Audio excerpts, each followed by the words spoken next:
সবার জন্য রইল শুভেচ্ছা। আজকে শোনাবো বিভূতিভূষণ বন্দ্যোপাধ্যায়ের লেখা একটি অসাধারণ ছোট গল্প, যাত্রা বদল। তো চলুন শুরু করা যাক। ভাটপাড়াতে পিসিমার বাড়ি গিয়েছিলাম বড়দিনের ছুটিতে। সারা দিন বাড়িতে বসে থেকে ভালো লাগলো না। বিকেলের দিকে নৈহাটি স্টেশনে বেড়াতে গেলুম। তখন দেশেই থাকি, বিদেশে বেরোনো অভ্যেস নেই। এত বড় স্টেশন ঘনিষ্ঠভাবে দেখবার সুযোগ বড় একটা হয়নি। ডাউন প্ল্যাটফর্মের ওধারে প্রকাণ্ড ইয়ার্ডটা মালের ওয়াগনে ভর্তি।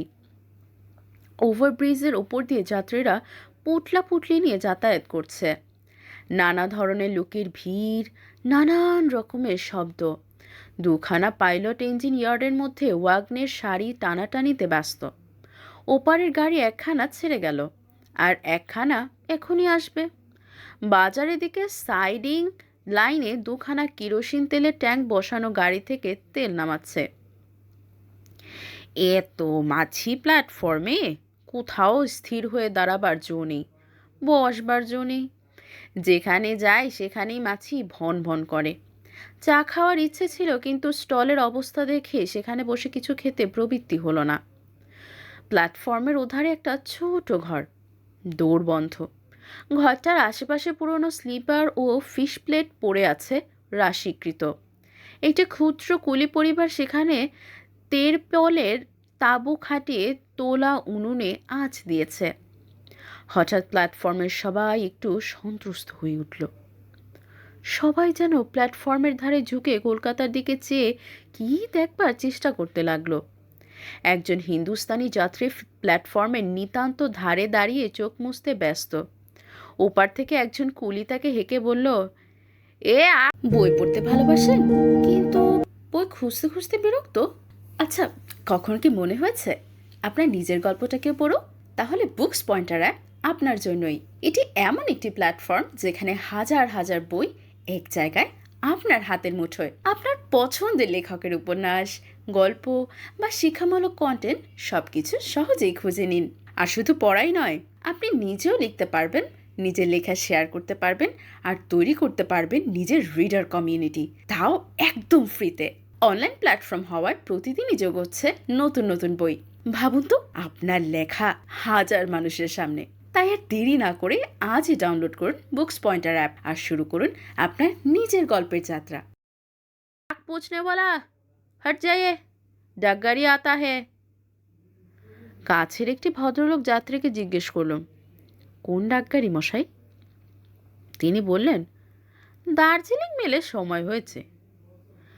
একটু পরেই ধুলোকুটো উড়িয়ে একটা ছোটোখাটো ঘূর্ণিঝড়ের সৃষ্টি করে স্টেশন কাঁপিয়ে দার্জিলিং মেল বেরিয়ে গেল, এবং সে শব্দ থামতে না থামতে ডাউন প্ল্যাটফর্মে একখানা প্যাসেঞ্জার ট্রেন সশব্দে এসে দাঁড়ালো। একটু পরে দেখি যে প্ল্যাটফর্মে একটা গোলযোগ উঠেছে। অনেক লোক ওভারব্রিজের ওপর দিয়ে ডাউন প্ল্যাটফর্মের দিকে ছুটে যাচ্ছে। সবাই যেন কি বলছে। ট্রেনটা ছাড়তেও খানিকটা দেরি হলো। তারপরে ট্রেনখানা ছেড়ে গেল, দেখলাম প্ল্যাটফর্মের এক জায়গা অনেক লোকের ভিড়, গোল হয়ে ঘিরে দাঁড়িয়ে। সবাই কি যেন দেখছে। ভিড় ঠেলে ঢুকতে না পেরে একজনকে জিজ্ঞেস করতে সে যা বললে, তার মর্ম এই যে মুর্শিদাবাদের ওদিক থেকে একটি ভদ্রলোক সপরিবারে এখানে গাড়ি বদলাবার জন্য নেমেছিলেন পশ্চিমের লাইনে যাবার জন্যে। তার স্ত্রী প্ল্যাটফর্মে নেমেই হঠাৎ অজ্ঞান হয়ে যান। সম্প্রতি দেখা যাচ্ছে অজ্ঞান নয়, তিনি মারাই গেছেন। লোকের ভিড় পুলিশ এসে সরিয়ে দিল। তারপর একটা অতি করুণ দৃশ্য চোখে পড়ল। গোটা 2 স্টিলের তোরঙ্গ, একটা ঝুড়ি, গোটা 4 ছোট বড় পুটুলি, একটা মানকচু ও এক নাগরি খেজুরের গুড় এদিক ওদিকে অগোছালোভাবে ছড়ানো। গৃহস্থালির এই দ্রব্যাদির মধ্যে একটি পাড়াগাঁয়ের বউয়ের মৃতদেহ। রং ফর্সা, বয়স 20-22-এর বেশি নয়। বউটির মাথার কাছে একটি মধ্যবয়সী ভদ্রলোক, গায়ে কালো বুক খোলা কোট, কাঁধে একখানা জমকালো পাড় ও কলকাতার সস্তা আলোয়ান, পায়ে ডার্বি জুতো। পাড়াগাঁয়ের অর্ধশিক্ষিত ভদ্রলোকের পোশাক। তার কোলে একটি 1-2.5 বছর বয়সের ছোট ছেলে। মায়ের মতো ফর্সা, চুলগুলি কোকড়া কোকড়া, হাতে কি একটা নাড়াচাড়া করছে। ও একবার বিস্ময়ের দৃষ্টিতে সমাগত লোকের ভিড়ের দিকে চাইছে। মায়ের মৃতদেহের চেয়েও তার কাছে বেশি কৌতূহলের বিষয় হয়েছে চারিধারে এই গোলমাল ও অদৃষ্টপূর্ব লোকের ভিড়। একটু পরে সাহেব স্টেশন মাস্টার ও তার সঙ্গে একজন ভদ্রলোক এলেন। বুঝতে দেরি হলো না যে ভদ্রলোকটি ডাক্তার। তিনি বউটির নাড়ি দেখলেন, চোখ দেখলেন। স্টেশন মাস্টারের সঙ্গে কি কথা হলো তার, স্বামীটির সঙ্গেও কি যেন বললেন। তারপর তারা চলে গেলেন। মৃত্যুই তাহলে ঠিক। কৌতূহলী জনতা আরও খানিকক্ষণ তাদের ঘিরে দাঁড়িয়ে রইল। মৃত পল্লীবধূ, তার শোকাস্তবু স্বামী, অবোধ ক্ষুদ্রপুত্র ও তাদের ঘর গৃহস্থালীর সাধের দ্রব্যাদি। তারপরে একে একে যে যার কাজে চলে গেল। আরও নতুন দল এলো। তারাও খানিকটা থেকে নিজেদের মধ্যে কি বলা বলে করতে করতে ফিরে গেল। এবার এলো রেলওয়ে পুলিশের লোক। তারা খানিকক্ষণ ধরে ভদ্রলোকটিকে কী সব প্রশ্ন করলে, নোটবুকে কি টুকে নিলে। তারপর তারাও চলে গেল। কেবল একজন কনস্টেবল একটু দূরে দাঁড়িয়ে রইল। এসবে কাটল প্রায় 1 ঘন্টা।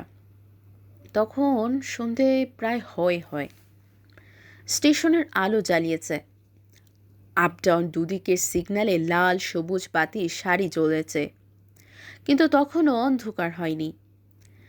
সিগন্যালের পাখা তখনও স্পষ্ট দেখা যাচ্ছিল। আপলাইনের হোম স্টার্টার নামানো, বোধহয় কোনো ট্রেন আসছে।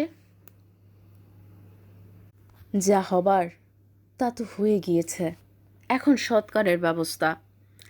এ ধরনের প্রশ্ন কেউ ভদ্রলোকটিকে করলে না, তিনিও কাউকে করলেন না। এদিকে ভিড় ক্রমেই পাতলা হয়ে এলো। অনেকেই আপ ট্রেনের যাত্রী কলকাতার দিকে দুখানা সিগন্যাল নামানো দেখে তারা ওভার ব্রিজ দিয়ে উঠি পড়ি অবস্থায় ছুটল আপ প্ল্যাটফর্মের দিকে।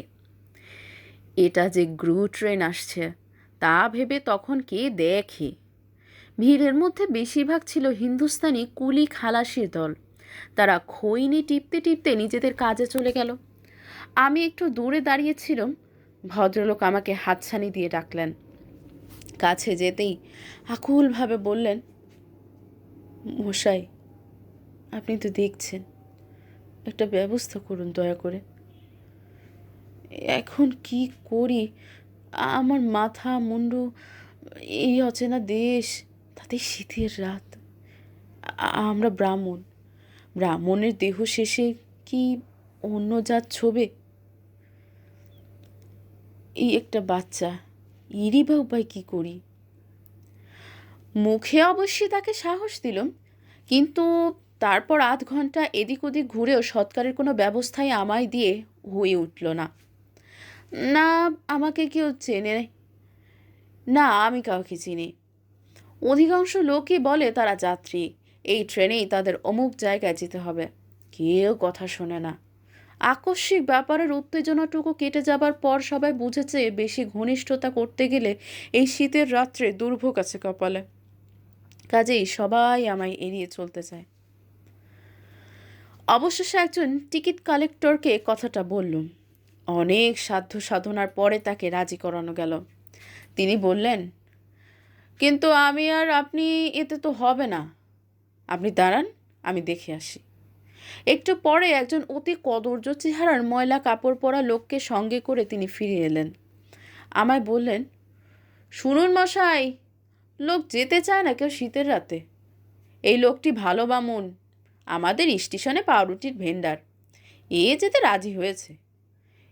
এ আরও 2জন লোক আনতে রাজি আছে, কিন্তু টিকিটবাবু সুর নিচু করে বললেন, জানেন তো ছোট লোক, ওদের কিছু খাওয়াতে হবে, নইলে রাজি হবে না। একটু মানে বুঝলেন তো, ওরা নেশাখোর লোক, লেখাপড়া জানে না, সবই বুঝতে পারছেন। আর একটা ব্যবস্থা করতে হয়। আমি বললাম, সে কীরকম খরচ পড়বে না পড়বে আমায় বলুন, আমি গিয়ে বলছি। ঘাট খরচের হিসাবটাও ধরবেন। টিকিটবাবু টাকা 15 এক ফর্দ দাখিল করলেন। আমি ফিরে গিয়ে বলতেই ভদ্রলোক মানিব্যাগ খুলে 2খানা 10 টাকার নোট আমার হাতে দিয়ে বললেন, এই নিন, যা ব্যবস্থা করবার করুন, আমায় এই দায় থেকে উদ্ধার করুন, বাঁচান আপনি। কথা শেষ না করে আমার হাত দুটো জড়িয়ে ধরতে এলেন। আর আমার এই খোকার একটা কিছু, ওকে তো এই ঠান্ডায় সেখানে নিয়ে যেতে পারি না, তাহলে কেউ বাঁচবে? আমি ফিরে এসে খোকার কথা তুলতেই তিনি বললেন, আমার তো ফ্যামিলি এখানে নেই, তাহলে আর কি কথা ছিল? আচ্ছা দাঁড়ান দেখি, ছোটবাবুর বাসায় খোকার ব্যবস্থা হয়ে গেল। ভদ্রলোকের কাছে গিয়ে বললুম, দিন ওকে আমার কাছে, ছোটবাবুর বাসায় তারা রাখবেন বলেছেন। ভদ্রলোক বললেন, যাও খোকন, বাবুর কাছে যাও, তোমার মাসিমার বাড়ি নিয়ে যাবেন, যা বাবা। তার চোখ দিয়ে টপ টপ করে জল পড়তে লাগলো। আমায় বললেন, অনেকক্ষণ কিছু খাইনি, রানাঘাটে ওর মা গজা কিনে দিয়েছিল, একটু গরম দুধ যদি। খোকা বেশ সপ্রতিভ, বেশ শান্তভাবেই আমার কাছে এলো, হাসি হাসি মুখে। তাকে কোলে নিয়ে মনে হলো খোকার যত বয়স ভেবেছিলাম তার চেয়ে ছোট এখনো, তেমন কথা বলতে পারে না। ছোটবাবুর বাসায় ঝি তাকে কোলে করে বাড়ির ভিতর নিয়ে গেল। ওকে কোলে তুলে নিয়ে কাঁদো কাঁদো সুরে বললে, আহা, এই যে একেবারে দুধের বাছা, এসো এসো সোনামণি, আরে মানিক আমার। খোকা ব্যাপারটা কিছুই বুঝতে পারিনি, বরং এত লোক তাকে কোলে নিয়ে নাচানাচি করাতে সে খুব খুশি। একটু পরে আমরা কজনে মৃতদেহ কাঁধে করে শ্মশানের দিকে রওনা হলুম। আমি, পাউরুটির ভেন্ডার, টিকিটবাবু ও পাউরুটির ভেন্ডারের একজন বন্ধু। টিকিটবাবুর এক ভাইপো আমাদের সম্মিলিত গরম কোট ও আলোয়ানের পুটুলি হাতে ঝুলিয়ে পিছনে পিছনে আসছিল। সকলের পিছনে ভদ্রলোকটি, তাকে আমরা অবশ্য সব বহন করতে দিইনি। ভদ্রলোকের জিনিসপত্র মৃতদেহের সঙ্গে ছোঁয়াছুঁই হয়েছে, কারুর বাসায় জায়গা দেবে না, সেগুলি স্টেশনে ক্লকরুমে জমা দেওয়া হলো। নৈহাটির বাজার যেখানে প্রায় শেষ হয়েছে, সেখানটায় এসে ভদ্রলোক বললেন, একটা ভুল হয়ে গিয়েছে, দাঁড়ান, আমি সিঁদুর কিনে আনি, ওর কপালে দিয়ে দিতে হবে। শ্মশানঘাট নৈহাটি স্টেশন থেকে প্রায় 3 পোয়া পথ দূর। বাজার ছাড়িয়ে দক্ষিণে মাঠের মাঝখান দিয়ে পথ, সম্মুখে জ্যোৎস্না রাত।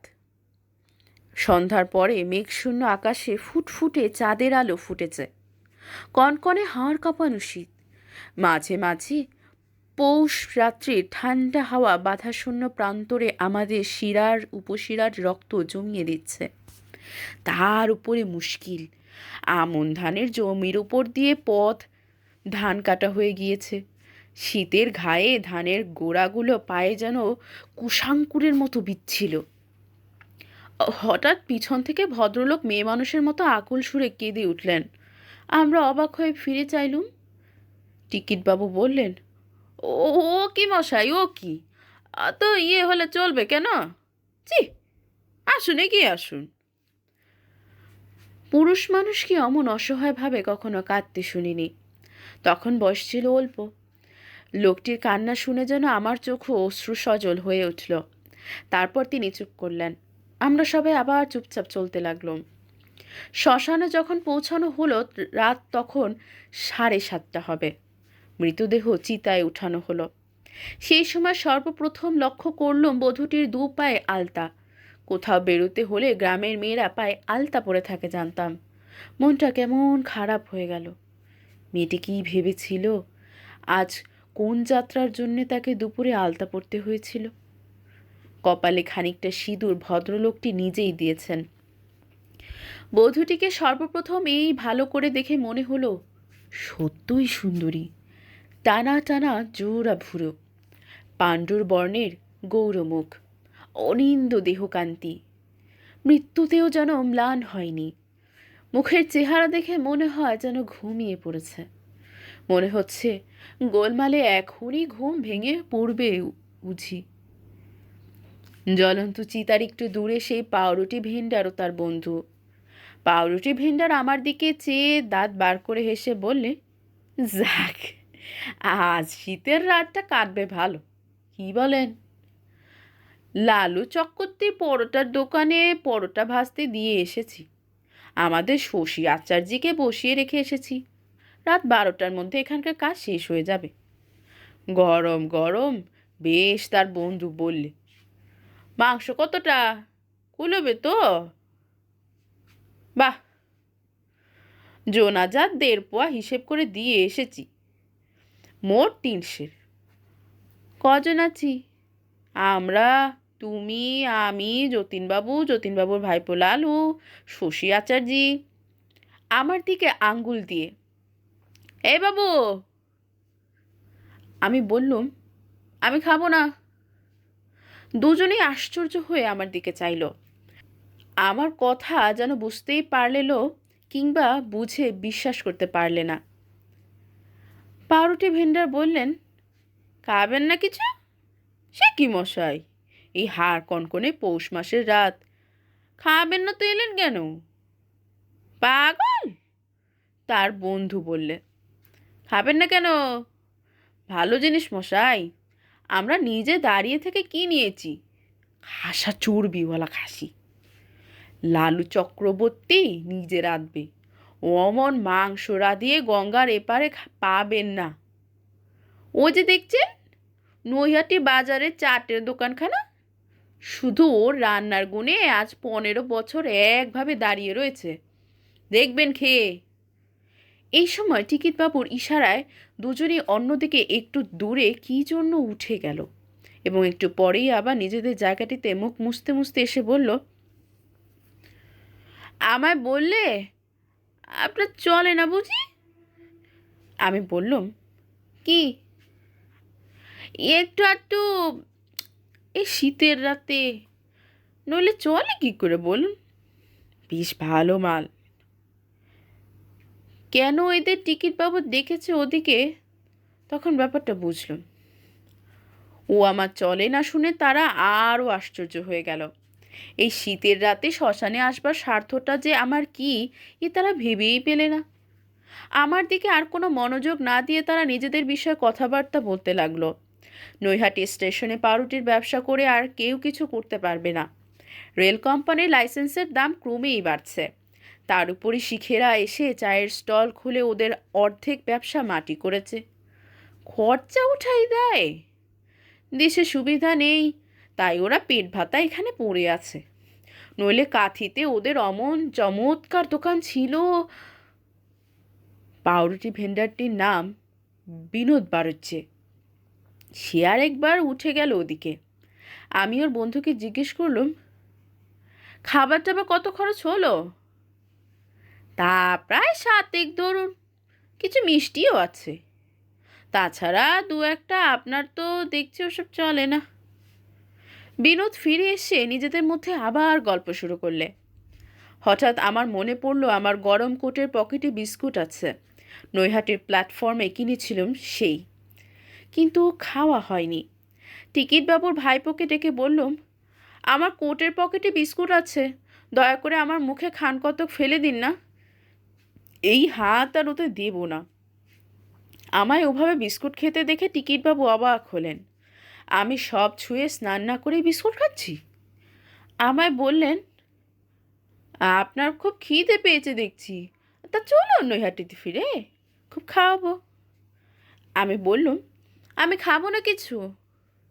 তাছাড়া আমি স্টেশনের দিকেও যাব না, এখান থেকে সোজা ভাটপাড়া চলে যাব। খাবেন না আপনি? সে কি মশাই, না না, তা কি হয়?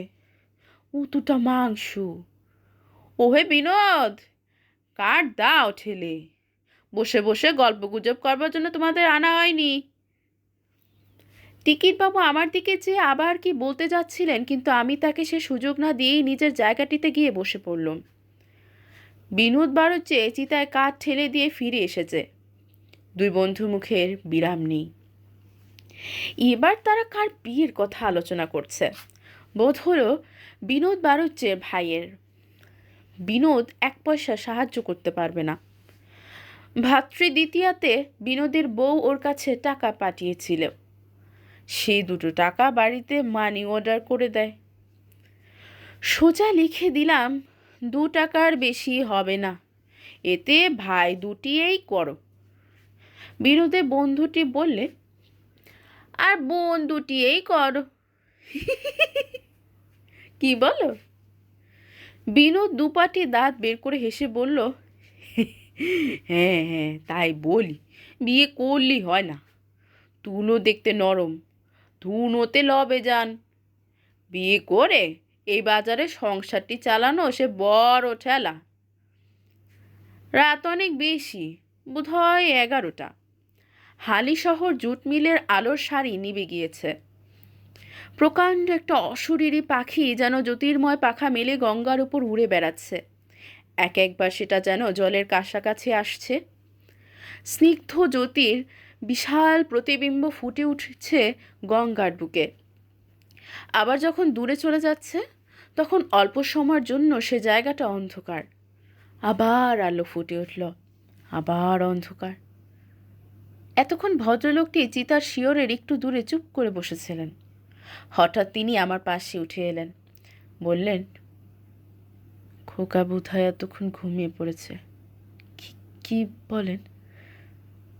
হ্যাঁ, এতক্ষণ নিশ্চয়ই। খানিকটা চুপ করে থেকে বললেন, কাল সকালে নৈহাটিতে দুধ পাওয়া যাবে না মশাই? অভাব কি, সে জন্য ভাববেন না, সে জোগাড় হয়ে যাবে। একটু চুপ করে থেকে আমি জিজ্ঞেস করলাম, আপনারা কোথায় যেতেন? পশ্চিমে কোথাও বুঝি? ভদ্রলোক বললেন, পশ্চিমে বেশি দূর নয়, আমি যাচ্ছিলাম আসানসোলে, সেখানে চাকরি করি। অনেক দিন চাকরি খুঁজে বেরিয়ে বেরিয়ে শেষে ওইটি জুটিয়েছিলাম। তা চাকরিও করছি আজ 1 বছর। এতদিন রেলবাবুদের মেসে খেতাম, আশ্বিন মাসে মেসে খেয়ে খেয়ে ডিসপেপসিয়া গোছের দাঁড়ালো। এত ঝাল দেয় মশাই, অত ঝাল খাওয়া আমার অভ্যেস নেই। আমার স্ত্রী বললে, যা পাও একটা বাসা করো, আমাদের দুজনে খুব চলে যাবে। তোমারও কষ্ট থাকবে না, আমারও এখানে তোমায় বিদেশে ফেলে থাকতে ভালো লাগে না। তাই এবার বাসা করে বড়দিনের ছুটিতে একে আনতে যাই শ্বশুর বাড়িতে।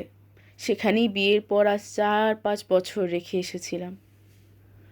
দেশে আমার বাড়িঘর সবই আছে, কিন্তু সেখানে মশাই শরিকি গোলমাল। সেখানে ওকে রাখার অনেক অসুবিধে, বার 2 নিয়ে গিয়েছিলাম, তাতেই জানি। আমি বললুম, ওর কি কোনো অসুখ ছিল? হঠাৎ এমন অসুখের কথা তো কিছুই জানি নে, তবে মাঝে মাঝে বুক ধড়ফড় করতে বলতে শুনেছি। অসুখটা আমার বাড়িতে যখন আনি আর বছর, তখন বড় বেড়েছিল। আমার সে সময় নেই চাকরি, হাতে নেই পয়সা, আর এদিকে বাড়িতে আমার জাঠতুতো ভাইয়ের স্ত্রী, তার যৎ 15 নাস্তি ব্যবহার। এইসবে সংসারে শান্তি তো ছিল না একদণ্ড। ও আবার ছিল একটু ভালো মানুষ মতো, ওর উপরে যত ঝক্কি। খানিকটা আপন মনেই যেন বলতে লাগলেন, কালও বিকেলে কত কথা বলেছে, বাসার কথা আমায় কত জিজ্ঞেস করলে। বলছিল, সেখানে পাতকুয়ো না পুকুর? আমি বললাম, 2ই আছে, তবে পুকুরে রেলের কুলি চাপরাশিরা নাই আর কাপড় কাচে, তার চেয়ে তুমি বাসার পাতকুয়োর জলেই নিও। খাবার জন্য রেলের বাবুদের কোয়ার্টারে টিউবওয়েল আছে, নিকটেই সেখান থেকে জল আনাবো। বাসায় পেঁপে গাছ আছে শুনে কত খুশি। বললে, হ্যাঁ গা, ও দেশের পেঁপে নাকি খুব বড় বড়। কাল দুপুরে পর থেকে বাক্স গুছিয়েছে, মানকচু সঙ্গে নিয়ে যাবে বলে বিকেলে বেছিয়ে বেছে বড় মানকচুটা ওর ভাইকে দিয়ে তোলালে। রাত্রে ঘুমোয় না, কেবল বাসার গল্প করে, ই করবো ও করবো। আমায় বললে, পিতলের ডেকচিতে খেয়ে খেয়ে তোমার অসুখ হয়েছে। তারা তো আর তেমন মাজে না। অসুখের আর দোষ কি? সেখানে মাটির হাঁড়ি কুড়িয়ে পাওয়া যাবে তো। রাত অনেক হয়েছে দেখে আমি বললাম, শো, ঘুমো, কাল আবার সারাদিন গাড়ির কষ্ট হবে। রাত দুপুর হলো, ঘুমিয়ে পড়ো। কোথায় চলে গেল আজ? আর আমায় বেঁধে খাওয়াতে আসবে না। হঠাৎ একটা গোলমাল ও বচসার আওয়াজে ভদ্রলোক ও আমি দুজনে ফিরে চাইলাম। বিনোদ বাড়ুজ্জে ও তার বন্ধু টিকিট বাবুর সঙ্গে কী নিয়ে ঝগড়া বাঁধিয়েছে, এবং আমার মনে হলো তারা এমন সব কথা বলছে যা হয়তো তারা স্বাভাবিক অবস্থায় বলতে সাহস করতো না টিকিট বাবুকে। বিনোদ বাড়ুজ্জে বলছে, যান মশাই, অনেক দেখেছি ওরকম। আমরা গড়বাড়ির বাড়ুজ্জে সুতোহাটা পরগনার মধ্যে যেখানে যাবেন ওদিকে তমলুক স্টেক। আমাদের এক ডাকে চেনে। ছোট নজর যেখানে দেখি সেখানে আমরা থাকি না। এই শীতের রাতে কে আসতো মশাই? আমাদের আগে খোলসা করে আপনার বলা উচিত ছিল, তাহলে দেখতাম নৈহাটি বাজার থেকে কোন বেটা পৈতেওয়ালা বামন আজ মরা নিয়ে আসতো। মুর্দ ফরাস না যদি। ব্যাপার কি উঠে দেখতে গেলাম। বিনোদ বাড়ুজ্জে আমায় দেখে বললে, এই তো ভদ্রলোক রয়েছেন। আচ্ছা বলুন তো আপনি। আমরা সকলের আগে বলে দিয়েছি আমাদের এই চাই। এখন আসলে হাত গুটলে চলবে কেন? আপনিই বলুন তো। হ্যাঁ, মানুষ বলিয়ে বাবুকে কোনো লোভ নেই। উনি খাবেন না, কিছু করবেন না। উনি এসেছেন মরা নিয়ে এই শীতে। উনি বলতে পারেন ওনার পায়ের ধুলো নিয়ে মাথায় দিতে হয়। ঝোঁকের মাথায় বিনোদ বাড়ুজ্জে সত্যিই আমার পায়ে হাত দেবার জন্য ছুটে এলো। আমি সেখান থেকে সরে পড়লুম। এদের অপ্রকৃতিস্থ অবস্থায় ভাগ বাটোয়ারা সংক্রান্ত কথার মধ্যে আমার থাকবার দরকার কিসের? মনে কেমন একটা দুঃখ হলো। এই অভাগিনী পল্লীবধূর অন্ত্যেষ্টিক্রিয়ার উপযুক্ত সম্মান এখানে রক্ষিত হলো না। মনে হলো ও এখানে কেন? এই জ্যোৎস্না প্লাবিত গঙ্গার উদ্দাম তরঙ্গ ভঙ্গ, এই হিমবর্ষী নক্ষত্র বিরল বিরাট আকাশ, এই অমঙ্গলময়ী মহানিশার মৃত্যু অভিযান, জীবনের নানা ছোটোখাটো স্বাদ যাদের মেটেনি, এর রুদ্ধ আহ্বান তাদের বেলা আর কিছুদিন স্থগিত রাখলে বিশ্বকর্মার কাজের কী ক্ষতিটা হতো? ছোট্ট একটি গৃহস্থ বাড়ির দাওয়ায় মেয়েটি খোকাকে কোলে নিয়ে দুধ খাওয়াচ্ছে। সবে সে নদীর ঘাট থেকে গা ধুয়ে এসেছে।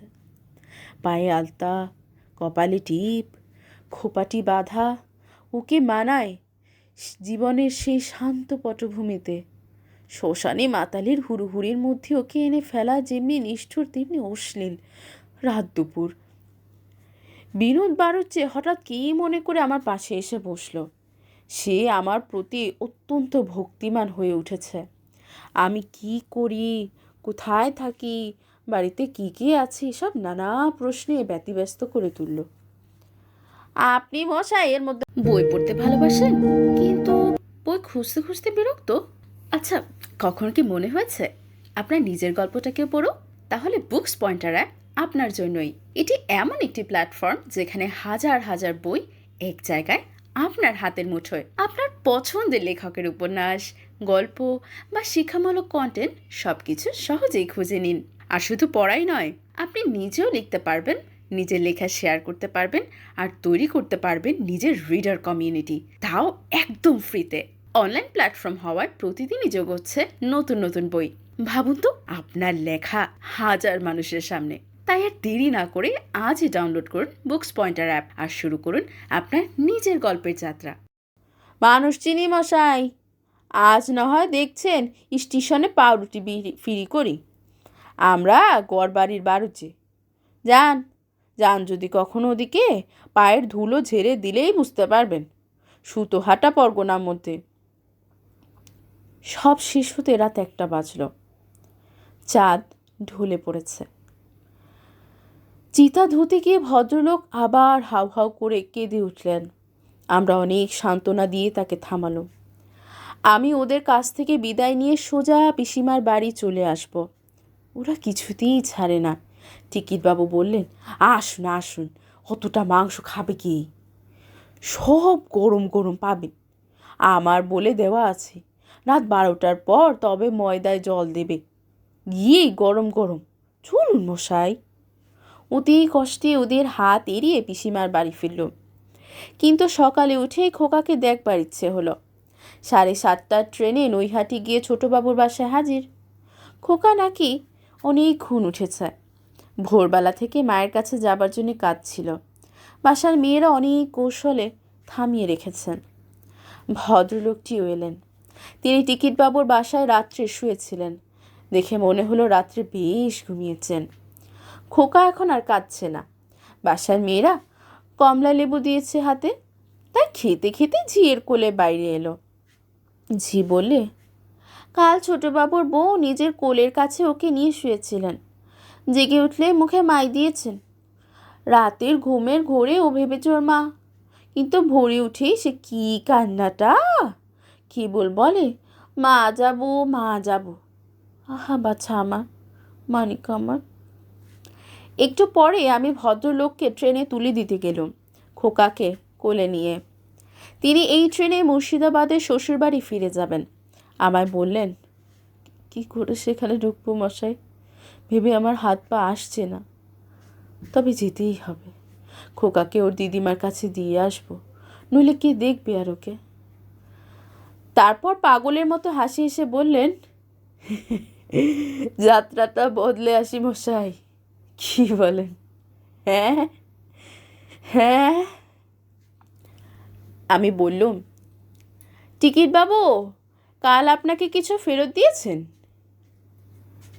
না, আমিও চাইনি। তবে আজ সকালে একটা ফর্দ দেখাচ্ছিলেন, বলেন সব খরচ হয়ে গেছে। সে ফর্দ আমি দেখিয়ে নি। যা উপকার করেছেন আপনারা, তার শোধ কি কখনো দিতে পারবো? ট্রেন ছেড়ে চলে গেল। প্ল্যাটফর্মে বিনোদ বাড়ুজ্যের সঙ্গে দেখা। আমায় একপাশে দেখে মুখ ভার করে বললে, শুনেছেন টিকিট বাবুর আক্কেলটা? 7.5 টাকা হাতে ছিল কলকের, দারুণ। কাল রাতে খাওয়া দাওয়ার পরে বললাম ভাগ করো, তা আমাদের দিলে 1 টাকা করে, দুজনকে 2 টাকা। নিজে নিলে 5.5 টাকা। বলে ওদের দুজনে ভাগ, ওর আর ওর ভাইপো। আচ্ছা, ভাইপোকে করেছে মশাই? শুধু কাপড়ে পুটলিটা হাতে ঝুলিয়ে গিয়েছে, বই তো নয়। আর আমাদের অত ছোট নজর নেই। হাজার হোক কুলীন বামুনের ছেলে মশাই, না হয় পেটের দায়ে আজ রুটির ফিরেই করি। আপনাদের ধন্যবাদ গল্পটি মনোযোগ দিয়ে শোনার জন্য।